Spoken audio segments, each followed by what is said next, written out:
Szanowni Państwo, w tym materiale opowiem o akumulatorowej pilarce tarczowej Bosch GKS 12V26. W sieci można znaleźć wiele jej recenzji, jednak ja postaram się skupić na jej zaletach i wadach z perspektywy ponad 3-letniego użytkowania. Oczywiście ocena jest subiektywna i związana z moim egzemplarzem narzędzia.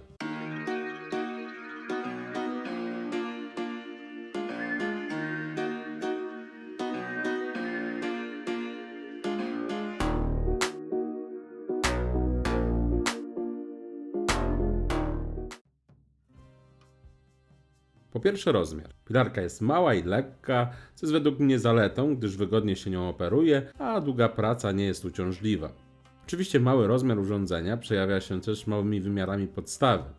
Jednak uważam, że nie jest to problemem, biorąc pod uwagę zakres możliwych zastosowań wynikających z pozostałych parametrów sprzętu, takich jak np. moc czy maksymalna głębokość cięcia. Niewielki rozmiar znajduje swoje odzwierciedlenie w aspektach związanych z ergonomią.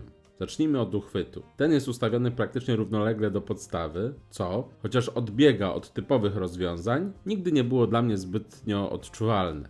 Sam uchwyt jest dobrze ugumowany, trzyma się go wygodnie. Pilarkę prowadzi się stabilnie, czasem przy dosyć twardym drewnie może brakować przedniego uchwytu pozwalającego na dociśnięcie narzędzia do materiału na wysokości tarczy. Co ciekawe, podobna konstrukcja Boscha z linii zielonej takowy posiada. Nie polecam opierać ręki o obudowę silnika, gdyż zasłonilibyśmy wloty powietrza. Rozmieszczenie przełączników jest raczej intuicyjne. Mamy spust uruchamiający pilarkę i blokadę, którą należy przesunąć w jedną z dwóch stron, co jest wygodne zarówno dla praworęcznych, jak i dla leworęcznych. Tarcza umieszczona jest po prawej stronie, ale należy zaznaczyć tutaj, że wbrew obiegowym opiniom położenie tarczy nie do końca musi być związane z dominującą ręką operatora. Typowo w przypadku, gdy tarcza umieszczona jest po prawej, osoby praworęczne gorzej widzą linię cięcia, ale za to praca oburęczna jest dla nich bezpieczniejsza, bo nie muszą przekładać ręki nad osłoną tarczy. Z kolei osoby leworęczne w przypadku takich pilarek lepiej obserwują linię cięcia, ale chcąc dołożyć drugą rękę, przekładają ją nad osłoną tarczy. Jak jednak wspomniałem, w przypadku tej pilarki nie mamy dodatkowego uchwytu, zatem to rozwiązanie powinno być zarówno wygodne dla osób praworęcznych, jak i leworęcznych. Ci pierwsi bowiem pewnie zwykle będą przyzwyczajeni do takiego ulokowania ostrza, a ci drudzy pracując będą mogli wygodnie obserwować linię cięcia, a jednocześnie nie będzie tutaj mowy o przekładaniu rąk nad tarczą. Wydaje mi się jednak, że jest to kwestia po części upodobań, a po części przyzwyczajenia użytkownika. Mi nigdy nie przeszkadzało takie ustawienie tarczy. Kąt i głębokość cięcia ustawiamy w sposób typowy dla pilarek tarczowych. Troszkę mało wygodne jest ulokowanie klucza imbusowego potrzebnego do wymiany tarczy bądź do kręcenia bocznej prowadnicy. Aby go wyciągnąć, trzeba zmniejszyć ustawienie głębokości cięcia. Dla mnie bardziej problematyczna była blokada wrzeciona. Przechodzi ona przez obudowę, a w konsekwencji, gdy wciskamy ją od przodu, z tyłu wysuwa się jej fragment. Już mi się zdarzyło tak niefortunnie trzymać pilarkę w trakcie wymiany tarczy, że delikatnie się w ten sposób zraniłem. Jeśli chodzi o jakość, to trudno zarzucić coś samej pilarce. Jest dosyć porządnie wykonana, obudowa jest dobrze spasowana, brak nadlewów gumy czy innych niestaranności. Niemniej jednak w moim egzemplarzu trefna okazała się prowadnica boczna. Metalowe płaskowniki, za pomocą których montuje się ją do stopy narzędzia, są bardzo nierówno osadzone w części plastikowej. Jednak jest to jedyne zastrzeżenie, które mogę mieć do tego sprzętu w tym zakresie. Niektórzy narzekają, że z czasem osłona zaczyna się blokować, jednak w moim egzemplarzu nie odnotowałem tego problemu. Być może pomagało regularne czyszczenie z pyłu, który łatwo się zbiera w przestrzeni między tarczą a korpusem, w tym także osadza się na sprężynie.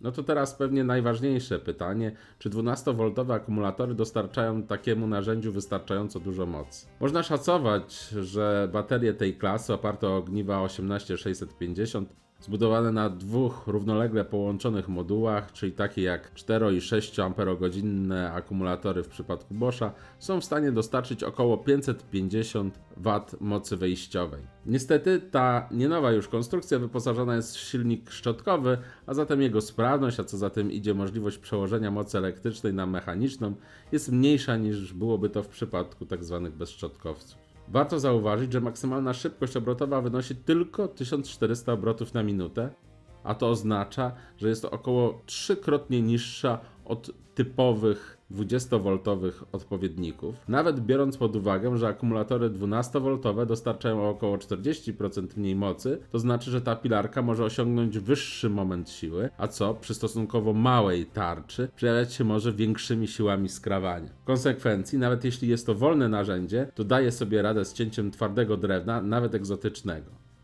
Oczywiście maksymalną wydajność osiąga przy stosowaniu lepszych akumulatorów, co najmniej 3 Ah. Ja zalecam używać ją z bateriami opartymi o 2 moduły ogniw, które posiadają charakterystyczną stopkę, czyli 4 lub 6 Ah. Przyznam też, że nigdy nie miałem problemów z czasem pracy na akumulatorze. Nawet jedna 2,5 Ah bateria wystarczyła mi do realizacji projektu szafki nocnej dla mojego synka.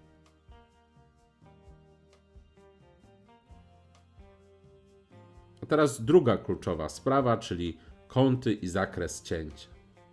Z cięciem prostopadłym pilarką nie miałem większych problemów. Narzędzie ustawione w skrajnym położeniu zachowywało kąt.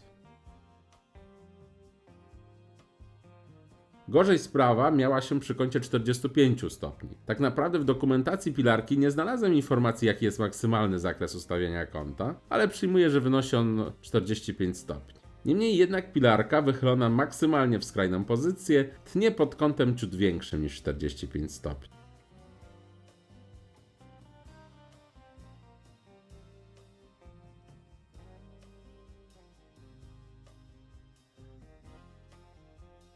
Minimalna korekta załatwia sprawę, a patrząc na skalę trudno ocenić, które ustawienie jest właściwe. Na minus zaliczę mimo wszystko brak możliwości kalibracji skali.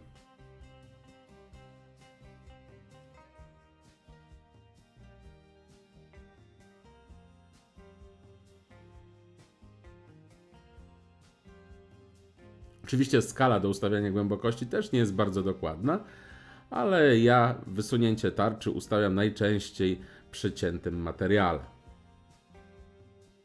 W przypadku cięcia prostopadłego maksymalna głębokość 26 mm wydawała mi się wystarczająca, zwłaszcza do rozkrajania większości formatek czy cięcia mniejszych listewek, kantówek czy deseczek.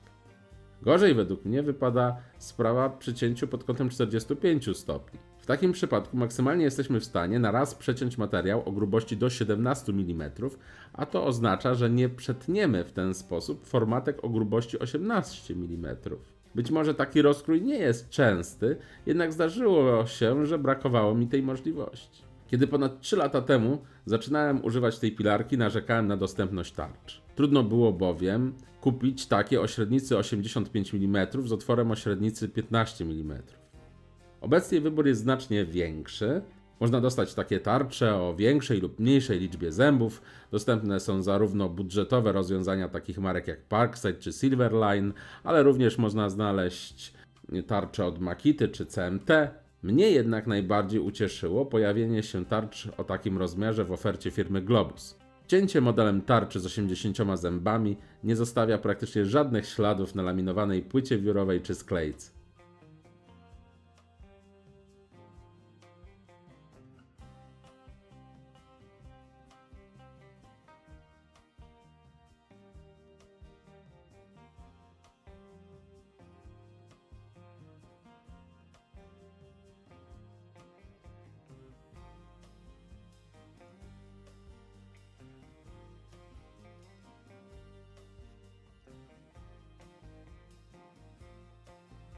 Na koniec kilka słów o akcesoriach. Specyficzna prowadnica równoległa dolega na długim odcinku i mocowana jest za pomocą 2 płaskich metalowych elementów, gdyby tylko ta moja była prosta. Ponadto ma ona dodatkową funkcję, pozwala bowiem wykorzystywać pilarkę z systemem szyn Boscha FSN.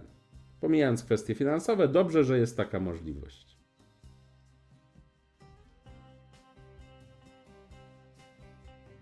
I ostatnia sprawa. Do pilarki można zamontować krociec do odciągu wiórów. Oczywiście średnica otworu nie pasowała do mojego odkurzacza, więc nigdy nie skorzystałem z tej możliwości, ale ważne, że jest. Podsumowując, największymi zaletami pilarki jest jej rozmiar i masa, dobrze zachowane kąty cięcia, moc jak na 12V sprzęt, możliwość współpracy z szynami prowadzącymi Boscha. Z kolei drobnymi wadami będą szczotkowy silnik, nie najlepszy sposób blokowania wrzeciona, czy ciut za mały zakres cięcia przy pochyleniu o 45 stopni.